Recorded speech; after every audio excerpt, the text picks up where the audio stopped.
안녕하세요. 요즘 참 바쁘네요. 할 일이 그렇게 많을까요? 두 분 케어하는 데가 굉장히 힘듭니다. 전기가 탁 나가요? 갑자기? 자, 비가 오니까 약간 누전기가 있었나 보네요. 자동으로 딱 나가버리네.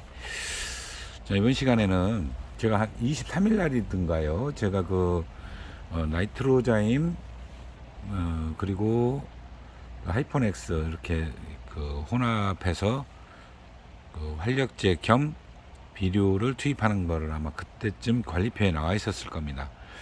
자, 오늘은 날짜가 좀 지났는데요. 제가 엊그제 하이퍼넥스는 했는데 나이트로자임이나 이 아카디언 29 이 두 개 중에 하나죠. 이거를 이제 하려고 보니까 날이 굉장히 추워졌어요. 추워져서 물을 주는 타임이 길어진 거죠.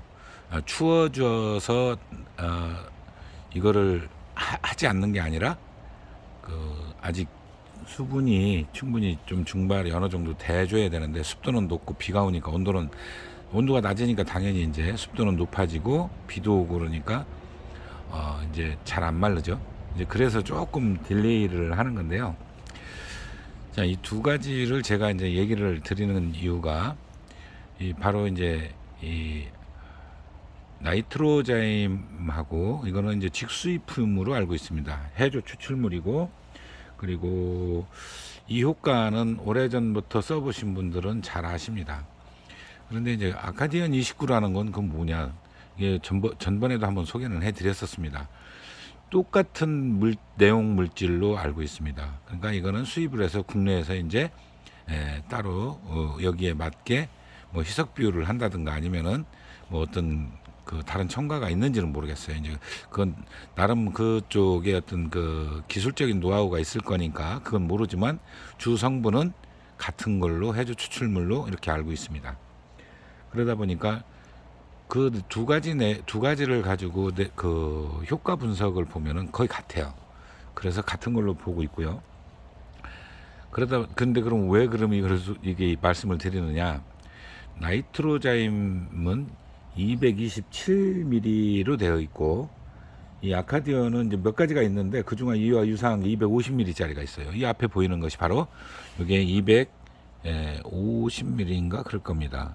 이게 좀 어디 써 있나요? 저 눈이 잘 안 보여서 가까이 한번 보겠습니다. 250ml라고 써 있네요. 예, 그렇게 써 있습니다. 그러니까 둘이 약간 뭐 좀 이게 더 많죠. 아카디언 29가 더 많습니다. 그리고 가격이 차이가 많이 나요.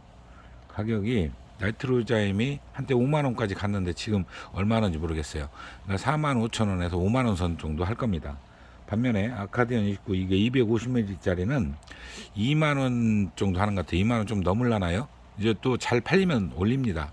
제가 그런 걸 여러 번 봤기 때문에 참 좀 잘 팔렸다면은 당연히 뭐 그렇게 할 수밖에 없을 수도 있겠다는 생각이 들어요. 뭐 그럴 수도 있겠죠. 근데 어쨌든 두 가지 같은 효과라면 현재로서는 우리가 아카디안 29를 제가 권장해도 별 무리가 없겠다. 이거는 제 주관적인 견해입니다. 객관적인 건 아니니까 참고를 하시면 되겠습니다. 그래도 더 안전하다고 판단하시면 나이트로자임을 쓰시는 거고, 그렇지 않으면은 아카디언 29를 써도 별 문제가 없다. 자, 그러면 저수온기에도 써도 괜찮느냐? 우리가 보통 유기질로 알고 있지 않습니까? 자, 들어있는 성분비는 일반적으로 공개되어 있는 건 질소, 인산, 가리, 밀양호소 이런 것들은 거의 대동소이하고 유사합니다. 근데 어떤 기술이 어떤 노하우가 있는지는 모르지만 이게 이제 우리 질산태 질소, 아미노태 질소 이런 얘기 하잖아요. 아주 나노 입자까지 잘게 분해가 되면 식물이 받아들이는, 결국은 무기태로 받아들이게 되거든요. 그래서 전공자들이 화학 비료가 훨씬 좋은데 왜 굳이 유기질을 쓰느냐 이렇게 얘기를 합니다. 근데 경험자들은 다르거든요.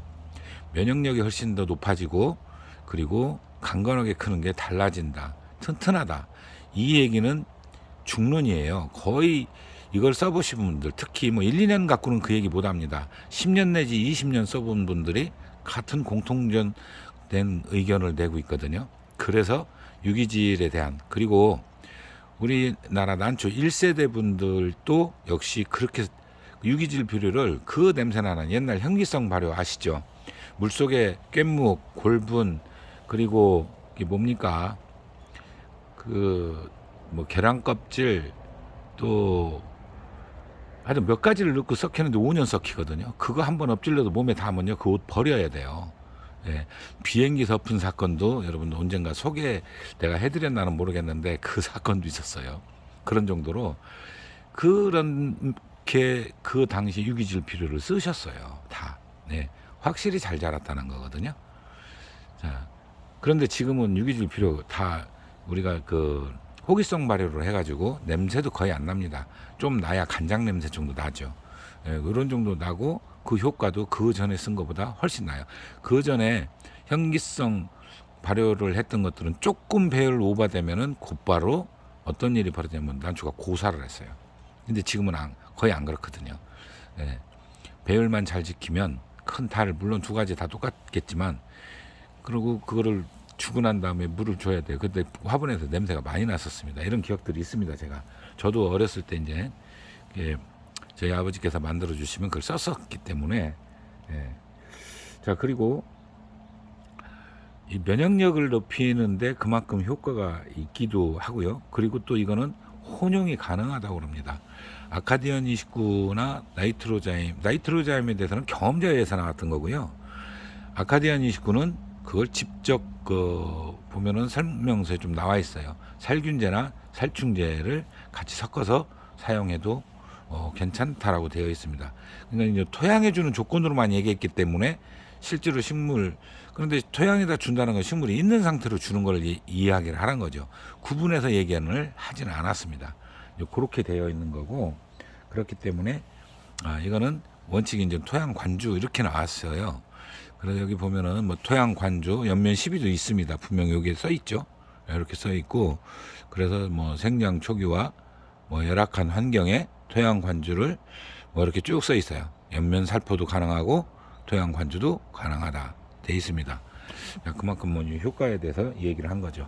그래서 좋은 때 효과를 많이 자, 이제 좀 결론을 내려볼게요. 좋은 때 사용했던 분들이 겨울에 사용했는데도 효과가 있었다. 그 효과는 겨울에 알 수 없죠.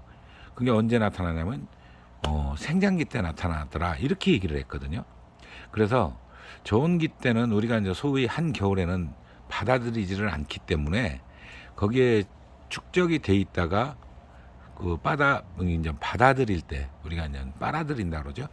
그때도 영향이 있었지 않았을까, 저는 이렇게 이제 짐작만 할 뿐이에요. 그래서 그해 봄 또는 그 성장기 하면 우리가 5월, 6월, 7월을 얘기하는데요. 예, 그때 효과가 컸다. 그래서 제가 가급적이면 이제 지금이 딱 적기로 봤던 거죠. 그 전에 나이트로자임 쓴 것도 제가 지금